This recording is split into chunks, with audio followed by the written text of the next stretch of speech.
ሰላም ጤና ይስጥልኝ ውድ ተከታታዮች፣ በዛሬው ዝግጅታችን አዳዲስ መረጃዎችን ይዘን ቀርበናል። በመጀመሪያ አርዕስቱን አስቀድማለን። ኢትዮጵያና ኤርትራ አንዱ የሌላኛው ግዛት አንድነት ለማክበር ቁርጠኝነታቸውን እንዲያረጋግጡ የተባበሩት መንግስታት ድርጅት ዋና ጸሐፊ አንቶኒዮ ጉተሬዝ አሳሰቡ። ከኢትዮጵያ ተገንጥለን ከኤርትራ ጋር መዋሃድ እንፈልጋለን ሲሉ ሜጀር ጀነራል ክንፈ ዳኛው ገለጹ። ኤርትራ ከኢጋድ አባልነቷ በድጋሚ መውጣቷን አስታወቀች። እነዚህና ሌሎች መረጃዎችን ኖርናል ቻናላችን ሰብስክራይብ ምታደርጉ እየጋበዝን ወደ ዝርዝሩ እናልፋለን። ኢትዮጵያና ኤርትራ አንዱ የሌላኛው ግዛት አንድነት ለማክበር ቁርጠኝነታቸውን እንዲያረጋግጡ አሳሰቡ። የተባበሩት መንግስታት ድርጅት ዋና ጸሐፊ አንቶኒዮ ጉተሬዝ ኢትዮጵያና ኤርትራ በአልጀርስ ስምምነት መሰረት አንድ የሌላኛው ግዛት አንድነት ለማክበር ቁርጠኝነታቸው ዳግም እንዲያረጋግጡ አሳስበዋል። የዋናው ጸሐፊ ቃል አቀባይ ስቲቫን ዲጃርክ የስምምነቱን 25ኛ ዓመት አስመልክተው ባስተላለፉት የዋና ጸሐፊ መልእክት ሁለቱም ሀገራት ዘላቂ ሰላምን በማምጣት ላይ ተግተው እንዲሰሩ ጠይቀዋል። የኢትዮጵያና የኤርትራ መሪዎች ከ7 ዓመት በፊት ያደሱት ሰላማዊ ግንኙነት ያወደሰው የጉተሬዝ መልእክት ይህም የውይይትና የትብብር ዋጋ የሚያሳይ ነው ብለዋል። አያይዘውም በአልጀርስ ስምምነት ላይ የተካተተውን የዘላቂ ሰላም ሉዓላዊነትና የግዛትን አንድነትን ለማክበር ቁርጠኝነታቸው ዳግም እንዲያረጋግጡ ጥሪ አቅርበዋል። ከኢትዮጵያ ተገንጥለን ከኤርትራ ጋር መዋሃድ እንፈልጋለን ሲሉ ሜጀር ጀነራል ክንፈ ዳኛው ገለጹ። ለዓመታት በአዲስ አበባ ታስረው የነበሩት የቀድሞ የሜቴክ ኃላፊ ጀነራል ክንፈ ዳኛው ብርሃሾው ከተሰኘ ሚዲያ ጋር በትግርኛ ቋንቋ ባደረጉት ቃለ መጠይቅ አነጋጋሪ አስተያየት ይዘው ተከስተዋል። ከኢትዮጵያ ተገንጥለን ከኤርትራ ጋር መዋሃድ እንፈልጋለን ሲሉም ተደምጠዋል። በአሁኑ ወቅት ወደ ቅድም ጦርነት ሁኔታ እየተመለሰች ያለችው ትግራይ በኢትዮጵያ መንግስት ቁጥጥር ስር መግባት የለባትም ብለዋል። በትግራይና በኢትዮጵያ መካከል ያለውን ብቸኛ ግንኙነት የፕሪቶሪያ ስምምነት ነው፣ ከዚያ ውጭ ምንም አይነት ማሰሪያ የለም በማለት ተናግረዋል። ትግራይ በአነስተኛ መስዋዕትነት ሀገር መሆን አለባት ያሉት ጀነራሉ የሚፈጸመው በፖለቲካዊ ቁርጠኝነትና በህገ መንግስቱ አንቀጽ 39 መሰረት ነው ብለዋል። የትግራይን ሀገርነት ለማደናቀፍ የሚንቀሳቀስ አካል ካለ ለመመከት ወይም በኃይል አማራጭ ለመጨረስ መዘጋጀት ያስፈልጋል።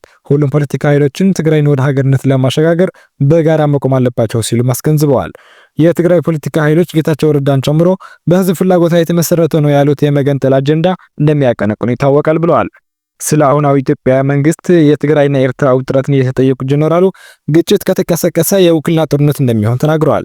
በኢትዮጵያና በኤርትራ መንግስት መካከል በባህር በር ጉዳይ ጦርነት የሚቀሰቀስ ከሆነ ሌሎችን ኃይሎችን በውክልና የሚያሳትፍ እንደሚሆን ጠቅመዋል። ጀነራሉ በኢትዮጵያና በኤርትራ መካከል ሊቀሰቀስ ይችላል ያሉት ጦርነት ትግራይን የውጊያ ማዕከል ሊያደርግ እንደሚችልም ጠቅመዋል።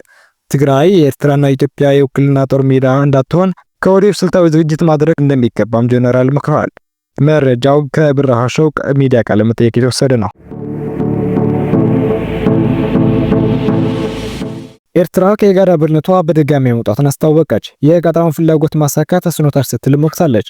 ኤርትራ ቀጠናው ህብረት ከሆነው የምስራቅ አፍሪካ የልማት በይነ መንግስታት ኢጋድ መውጣቷን የሀገሪቱ የማስታወቂያ ሚኒስትር ባወጣው መግለጫ በይፋ አስታውቋል።